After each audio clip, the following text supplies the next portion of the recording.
नमस्ते। ये property DLF new town Heights में है और ये पूरे इंटीरियर का काम और रिनोवेशन का काम बोल लीजिए ये दीपक कुमार जी ने किया था। ये दीपक कुमार प्रधान, ये ठाकुर जी में रहते हैं।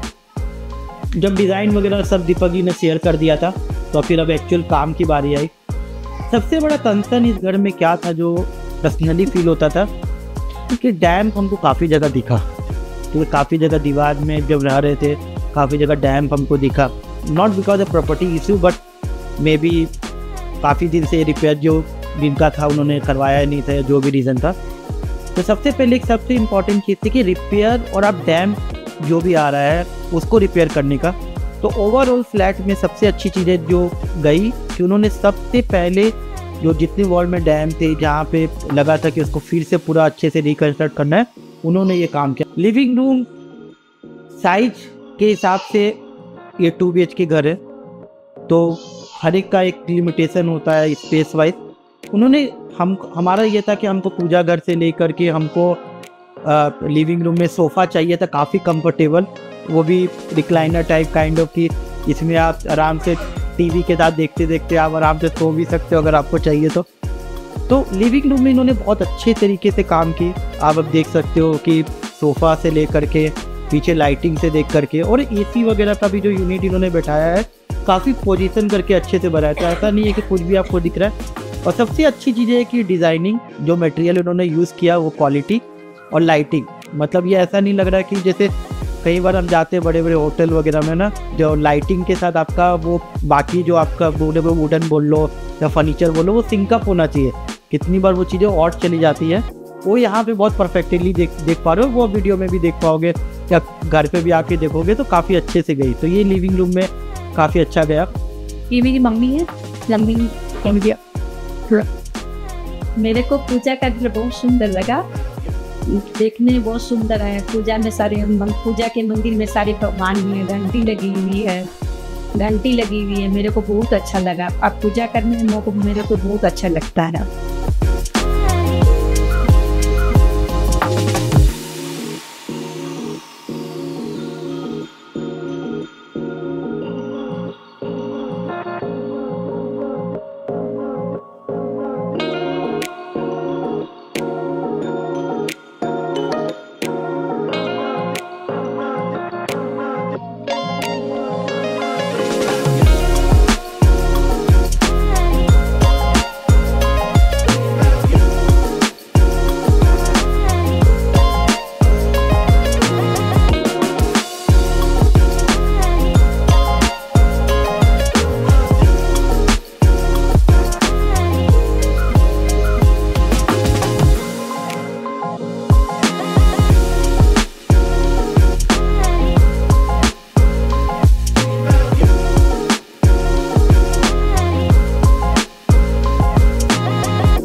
हेलो हाय, मैं टीना हूँ और दीपक जी से बात हुई थी। बहुत अच्छा उन्होंने वर्क किया जैसा हमारा मतलब रिक्वायरमेंट था।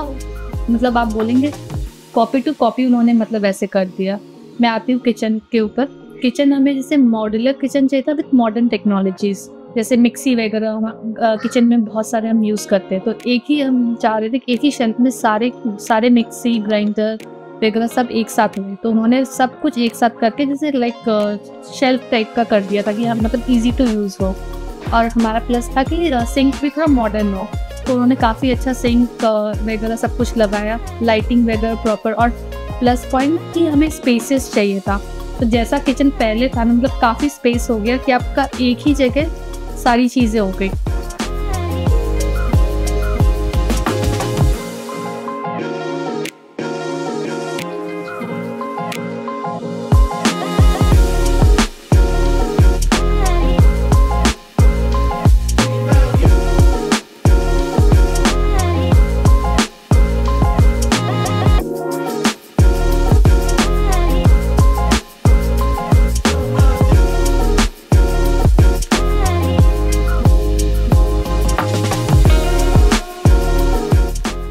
रही बात बच्चे के रूम की, उसको स्पेसिफिकली कवर करना चाहते हैं कि बच्चे के रूम में सबसे ज़्यादा हमारा इम्पॉर्टेंट ये था कि हमको मतलब कांच वगैरह का सामान वगैरह देना था, बट ऐसा भी रखना था कि टेक केयर करना था कि बच्चा छोटा है, कहीं वो हर्ट नहीं कर ले अपने आप को या कहीं उसे टूट नहीं जाए।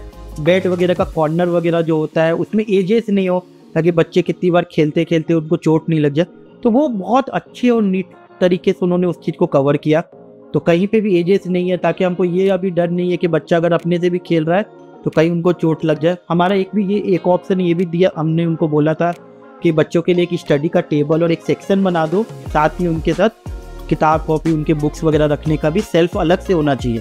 तो बहुत अच्छे तरीके से इन्होंने ये सेक्शन को कवर किया है। तभी बच्चा आराम से वहाँ पे उसको पढ़ा सकते हैं, बुक्स वगैरह एक ही जगह पे है, लाइट वगैरह अप्रोप्रिएटली कवर है। I think well created and manage.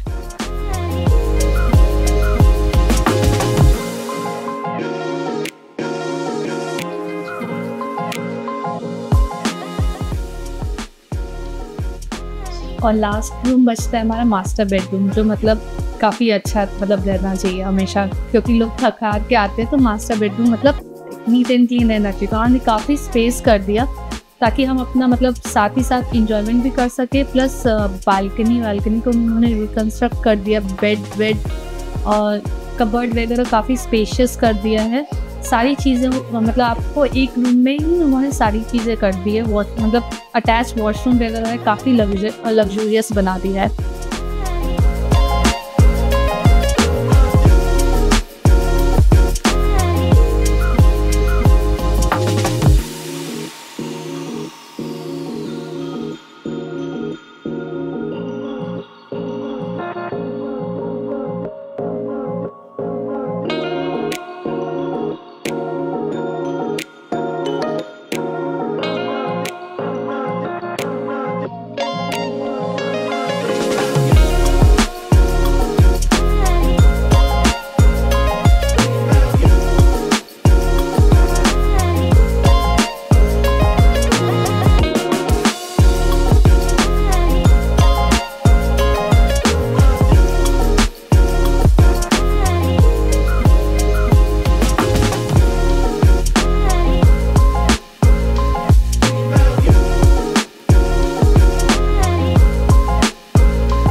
अभी इनसे कैसे मुलाकात हुई, आज से 2-3 साल पहले उसी चीज़ का घर पे हमारा प्रॉब्लम हो रहा था, तो इनका डिटेल कहीं से मिला था।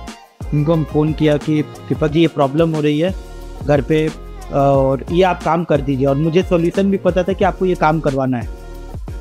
दीपक जी ने सीधे तुरंत बोला कि सर ये काम तो मैं कर दूंगा, मुझे पता भी है कैसे करना, बट आप करवाओगे तो झूठ मूठ का आपका वेस्टेज है, क्योंकि ये लॉन्ग टर्म सॉल्यूशन नहीं है। और उन्होंने एक अल्टरनेटिव वे बताया हमको उस समय लगा कि ये क्या बोल रहे हैं, नहीं बोल रहे हैं। हमने काम ऑफ़र किया उनको। कुछ टाइम के बाद हमको ये रियलाइज़ हुआ कि वो काम नहीं करवाने से अच्छा था, अननेसेसरी वेस्टेज होता, और शायद प्रॉपर्टी का जो जैसा से घर बना हुआ था वो भी शायद उतना अच्छा नहीं दिखता। तो उसी समय लगा कि नहीं, ये बंदा केवल दीपक जी केवल पैसे के लिए नहीं देख रहे, बट वो क्लाइंट को एक जेन्युइनली एडवाइस देते हैं, जो काइंड ऑफ आप इंटीरियर कंसल्टेंट से आप उम्मीद करते हो। ठीक है, हमको पता नहीं था वापस कब काम इनसे करवाने का मौका मिलेगा। तो भगवान की दया से एक और घर आया हमारा, ये बना। उसके बाद जब घर परचेज़ कर लिए तो ऑब्वियसली हमको काम करवाना था। उस समय मदर इन लॉ थी, फादर इन लॉ से भी बात हुई, वाइफ थी टीना, तो उन्होंने पूछा किससे काम करवाना है। मैं बोला देखो ऐसे तो बहुत लोगों को मैं जानता हूँ, यहाँ पे बहुत सारे मेरे फ्रेंड है जिनको मैं पर्सनली जानता हूँ जो इस फील्ड में है, बट मैंने कुछ साल पहले एक दीपक जी करके है शाहपुर जी में, उनसे बात की थी। अब मुझे लगता है वो बंदा जेन्युइन है, एक बार आप लोग भी मिल लीजिए और जैसे ठीक लगता है उसी हिसाब से आप देखिएगा। इनको हमने फ़ोन किया, ये उस समय उड़ीसा गए हुए थे। उन्होंने बोला सर अभी तो उड़ीसा में हो और काफ़ी सारे प्रोजेक्ट भी है। मैं बोला देख लीजिए, हमको नहीं पता, काम हमको करवाना है आपसे, आप आइए एक बार डिस्कस करिए, आपको लगता है तो ठीक है, अगर हमको भी नहीं लगेगा तो हम देखेंगे। नेक्स्ट वीक ही आए। इसी फ्लैट में हम पहले भी रह रहे थे, तो ऐसा नहीं था हमारे पास कि हम किसी और घर में रह रहे हैं और फिर हम इसको आराम से 1 साल 2 साल में रिनोवेट करवा सके या इंटीरियर का काम करवा सके। तो दीपक जी नेक्स्ट वीक आए, वो मिले हमसे, और मिलने के बाद हमारा पहले माइंड में ये था कि हमको पूरा घर रिपेयर कराना है, मतलब पूरा रिनोवेट कराना है, इंक्लूडिंग टाइल्स से लेकर सब कुछ। उन्होंने सीधे पहले घर देखा, उन्होंने सीधे यही बात बोली कि सर बहुत सारी चीज़ें जो आपकी घर पे ऑलरेडी है यहाँ पे, हम इसको रीयूज़ कर लेंगे और आपको फ्लोरिंग पूरी चेंज नहीं कराने की ज़रूरत, क्योंकि फ्लोरिंग काफ़ी हद तक जहाँ जहाँ पे है उसको हम रीयूज़ करेंगे, ताकि एक तो आपका टाइम बचेगा, दूसरा आपका कॉस्ट भी बचेगा। और हमारा यही था कि अभी आप काफ़ी जगह चीज़ें चेंज करोगे और कुछ चीज़ें आप सेम रखोगे तो कैसे है। तो बोला सर आप मेरे ऊपर छोड़ दीजिए। टीना भी थी उस समय, तो हमको लगा कि बंदा 2 साल पहले जो बात की थी आज भी उसका थॉट प्रोसेस वैसा ही है कि क्लाइंट का पैसा बचाना है और कितने अच्छे तरीके से हम काम डिलीवर कर सके। हमने इमीडिएटली इनको बोला। बहुत लोगों को हमने देखा है कि वो सीधे एडवांस मांगते हैं काम स्टार्ट होने के पहले, क्योंकि एक कमिटमेंट चाहिए होता है। हमने इनसे पूछा ओपनली कि आपको क्या एडवांस देना है, क्या। बोला सर आप पैसा अभी रहने दीजिए, अभी मुझे जाने दीजिए, मैंने घर का फ़ोटो लिया है, लेआउट बनाता हूँ, 3D डिज़ाइन भेजता हूँ आपको, फिर आपको अच्छा लगे तब आप मुझे एडवांस दीजिएगा, नहीं तो अभी आप कुछ मत कीजिए। विदिन 1 वीक शायद उन्होंने हमको ये 3D का डिज़ाइन वगैरह भेजा और अच्छा लगा काफ़ी। तो वहाँ से दीपक जी से हमारी इंट्रोडक्शन बोल लो तो कहाँ 2-3 साल पहले जब उनसे बात की थी और फाइनली आज उनके साथ काम करने का मौका मिला। ओवरऑल अगर काम को अगर जज किया जाए, देखिए हर एक को जजमेंट हर एक की अलग अलग होती है। मुझे लगता है 10 में दीपक जी को मैं 9.8 ज़रूर दूंगा। 0.2 इसलिए कि हर एक जगह इम्प्रूवमेंट का स्कोप होता है, कोई भी इंसान परफेक्ट नहीं है, मैं भी नहीं हूँ। 9.8 I think is the perfect score for Deepak ji for his work. मैं 9 दूंगी आउट ऑफ 10। मतलब काफ़ी अच्छा है, बट स्टिल थोड़ा सा मतलब इम्प्रूवमेंट का, मतलब वो इसलिए ऐसा नहीं इम्प्रूवमेंट, मतलब वो मतलब आज के टाइम में टेक्नोलॉजी लग्जरियस सब कुछ आ रहा है तो उसके अकॉर्डिंग डिज़ाइन में कर रही है। मैं दीपक जी को मंदिर के लिए 10 में 10 दूंगी।